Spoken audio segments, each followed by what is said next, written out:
You must remember that you live in a society that support a certain philosophy and a certain system. You being the color that you are, black, and then you're going against the grain, they're going to get you. What's up, y'all? Back again today with a very special video. So today I want to talk about the unfortunate passing of the rapper known as Nipsey Hussle. I'm going to try not to make this video too long, but then again, you know how I get. I just start going crazy. So let's just try to dive right into it. So there's so many angles to this topic that I inevitably will miss some points, and there's still many facts coming out about his alleged killing and all this type of stuff, but I really want to just talk about some points that I think are really bothering me right now. Okay, so the first thing I want to say about Nipsey Hussle, I want to say the condolences to his family. I would say rest in peace, but I believe that language is powerful. So if we believe that life is eternal for the children of God, when our body dies, we don't rest. So therefore, I don't want him to rest. I do want peace. I do wish peace upon him, but I don't want him to rest. I want his spirit and his soul to live forever. So may your soul and your spirit live forever, Nipsey Hussle. First time I heard about Nipsey Hussle, I'm from Los Angeles, so he's a huge rapper in Los Angeles. I don't want to be on here with some fake love like, oh yeah, I knew all the Nipsey Hussle songs. I had the first album, the second album. I went to this concert. I'm not going to lie, I've never been to a concert. I only know a few songs, but I did respect his lyricism, and I did respect his intellectuality. That's the reason why I'm making this video, the intellectuality of the man known as Nipsey Hussle. Now, there are some interviews that I'm going to play for you, and I'm going to show you slightly what I'm talking about. But this video, of course, is for the people with the ears to hear and the eyes to see.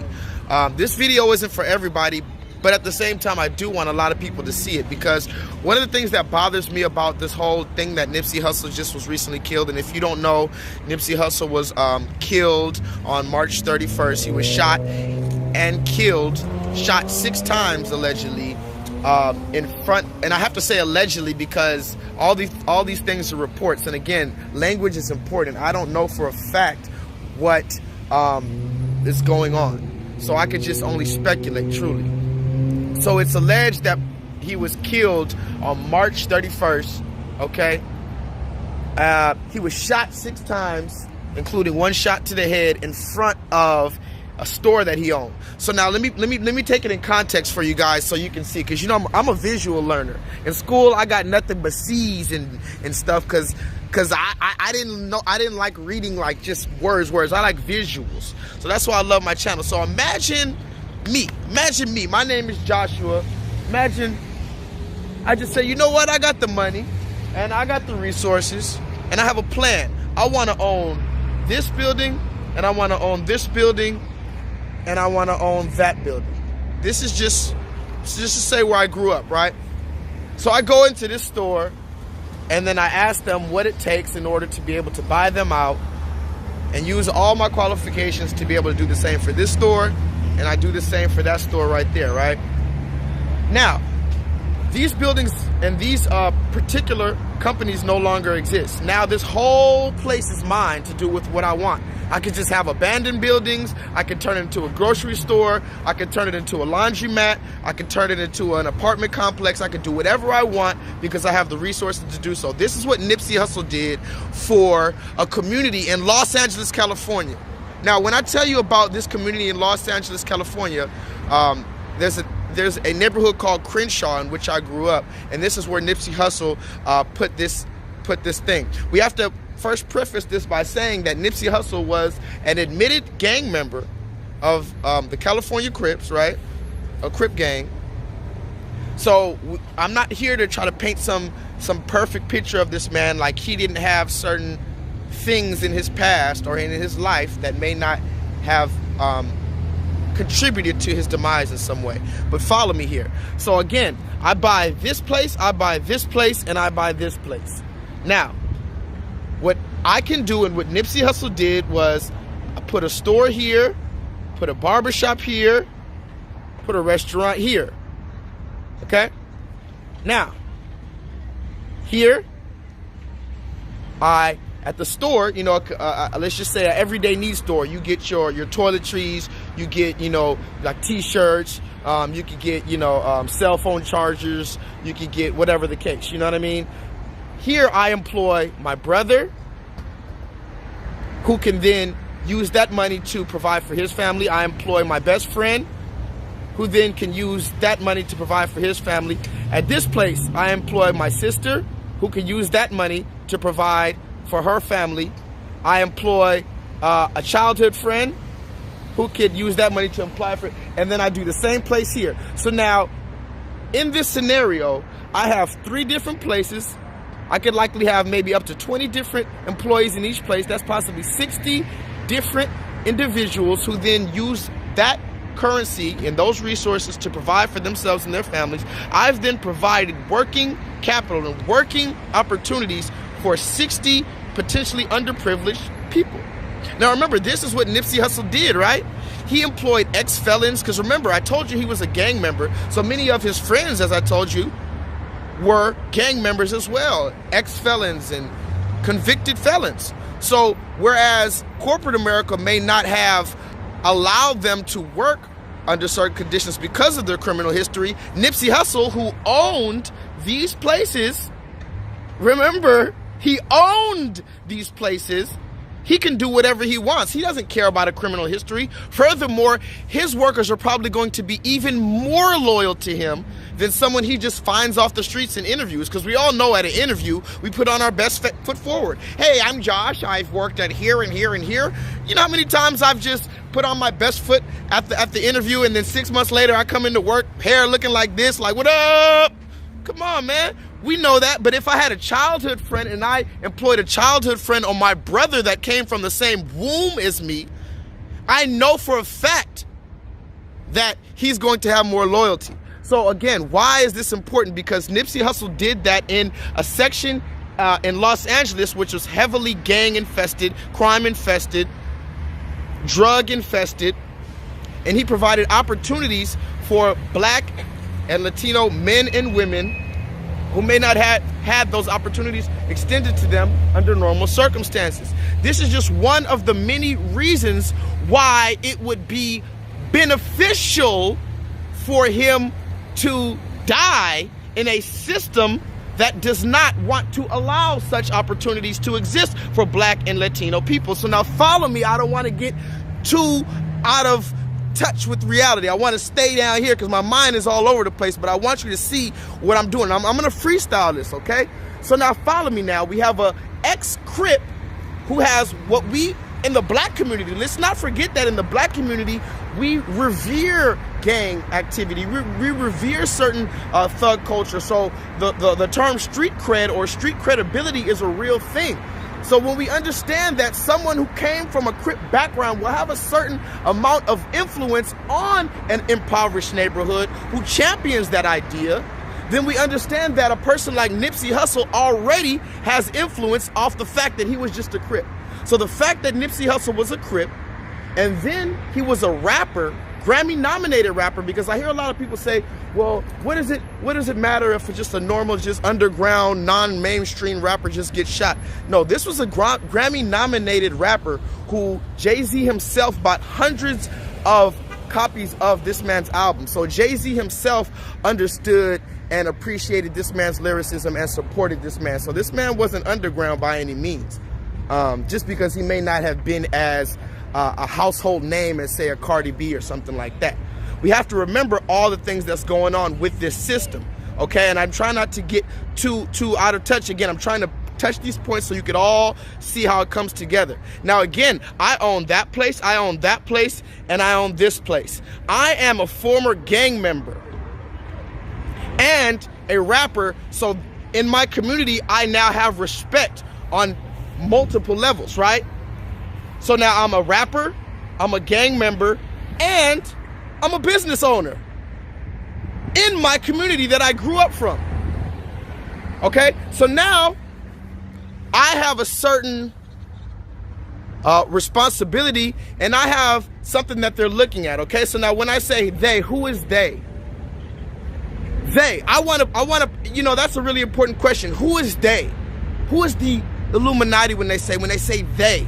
I want to put a name to the face right now. I want to say the United States government. That's who I want to say. I want to say that there's a program that I want you to look into. I don't want you to believe me. I want you to do your Google search right now and type in COINTELPRO. I want you to type in COINTELPRO. COINTELPRO. That stands for the Counterintelligence Program. What is the Counterintelligence Program? The Counterintelligence Program is a program that existed in the 60s that the United States government admitted to using illegal practices and procedures in order to infiltrate, disrupt, and dismantle black, powerful movements, organizations, and leaders. I'll say that real quick in layman's terms. So, like I said, you can Google this. The United States government and the Central Intelligence Agency admitted to using illegal tactics in order to infiltrate and disrupt and destroy black organizations and black leaders. This was less than 50 years ago. This happened on this land by this same government. So when someone tells me that it's a conspiracy theory to say that a black leader, a black person in general who owns businesses, has influence in his community and is extending opportunities to lower income individuals, when you're telling me that the government has no interest, or there is no possibility that the government can intercede in such activities, I'm sorry, but not only are you just dumb as fuck, but you're incorrect. You're completely incorrect, sir, to say that it is a conspiracy theory that the counterintelligence program happened. You are an idiot to say that it is a conspiracy theory that Black Wall Street happened. When you look up Black Wall Street, what do we see? The same pattern. Not just a black person, not just a Nipsey Hussle, but hundreds of Nipsey Hussles got together in Tulsa, Oklahoma in the 30s and 40s and did what? The same thing. They created their own revenue by buying their own businesses and shopping with each other in their own underprivileged communities. We created a thriving community in Tulsa, Oklahoma, and what happened? It was mysteriously burned down to the ground. We see this over and over, but yet somehow it's a conspiracy theory to say that government agents cannot be used to disrupt political leaders and organizations. Listen, I'm gonna tell you like this because I'm tired of just sugarcoating and beating around the bush. The United States government, the government that we are a part of, including the governments around the world because they're all together, these organizations have a vested interest in keeping the status quo continual and perpetrating. They want a perpetual cycle of violence and consumerism in order for us to keep things in balance. They don't want a gangbanger owning businesses. Are you crazy in America? The same place that hung children from their necks? Are you serious? See, y'all be wildin'. Y'all be wildin' out. Nah, y'all be wildin' because I was sitting back and I was like, I'm gonna just observe all this stuff. You know what I'm saying? I saw that Nipsey Hussle got shot. I said, no, that don't make no sense. You mean to tell me a nigga that was gangbanging his entire life in the same community, he gets shot the moment he starts to reveal truths? And yes, we have to talk about the Dr. Sebi interview and the Dr. Sebi documentary. Yes, we have to talk about Lisa Left Eye Lopez and how she mysteriously died when she also tried to expose Dr. Sebi. Yes, we have to talk about these things. All of these things are important. So my question to the people saying, oh, you stupid conspiracy theorists, because here's the thing. Now I see the video they put out of, oh yeah, they found that dude. They found the dude. What happened was it was a gang member, a gangbanger who happened to walk up to Nipsey Hussle and shoot him because, you know, the gangbanger was a snitch and Nipsey Hussle told the snitch to get away. So the snitch left and then came back and shot him and jumped into a moving vehicle and then left at 3 p.m. Come on, man. I need you to look up Patsy. I need you to look up COINTELPRO. Look up these things, how it is a fact that the government employs people in order to carry out their agenda. What you think, an actual hitman is going to come and just shoot that man? Oh, and he's going to have a white supremacy shirt on? He's going to say, yeah, I work for the Illuminati, and shoot this man? Of course, you get a gangbanger to shoot a gangbanger and nobody blinks an eye, like the Joker said. But again, this video is for the people with the ears to hear and the eyes to see, because of course people, oh no, you know, they love typing. Y'all love typing, but y'all don't have a YouTube channel. I'm not saying my YouTube channel even matters, but I put my face out here. I put some work in. What are y'all doing commenting, talking about, oh, stupid conspiracy theories? How is it stupid? Okay, let's just say I'm wrong about all of this, even though you have to admit it makes sense. So let's just say I'm wrong about all of this, but there are proven instances in which the government, like the Tuskegee Experiments, look up the Tuskegee Experiments. I'm giving y'all homework. Look up the Tuskegee Experiments, how the government admitted to poisoning black men, women, and children under the guise of giving them health care.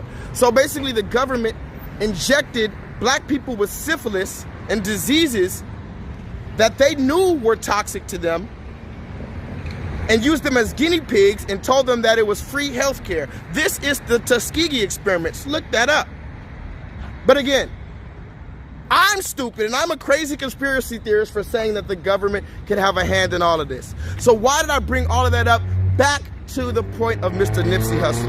I want your soul and your spirit to live on forever. So therefore, I cannot sit back idly while I understand and know these things.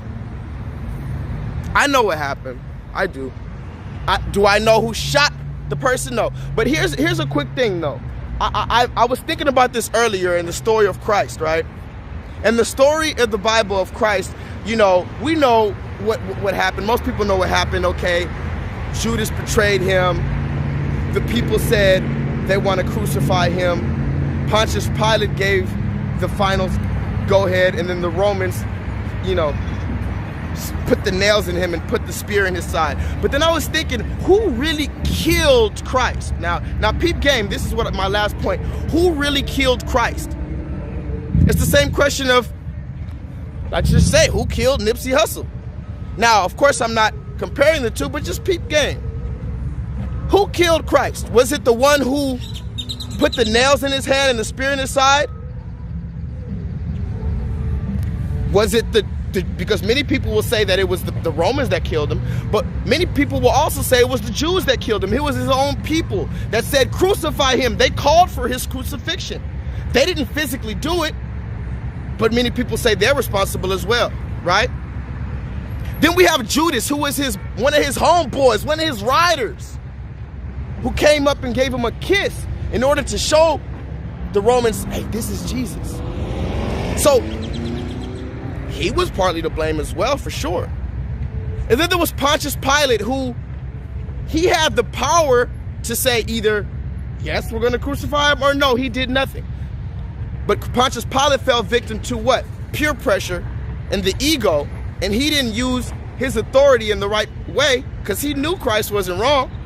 So really, like I said, who killed Christ? Or was it, like I said, just the Roman soldiers who were following orders and actually nailed him to the cross and put the thing in his side?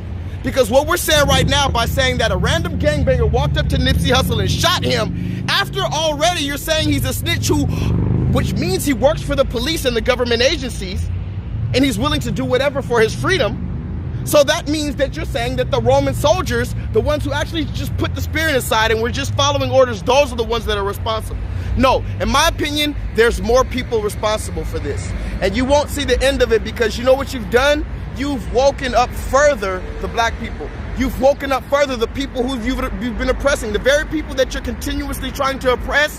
The Most High God, and it's not about Nipsey Hussle, the Most High God uses instances and vessels in order to continue his plan. You cannot stop the plan of the Most High. This is a message for you, Satan. You cannot stop the Most High's plan. Even when you quote unquote kill the body, you just continue the message.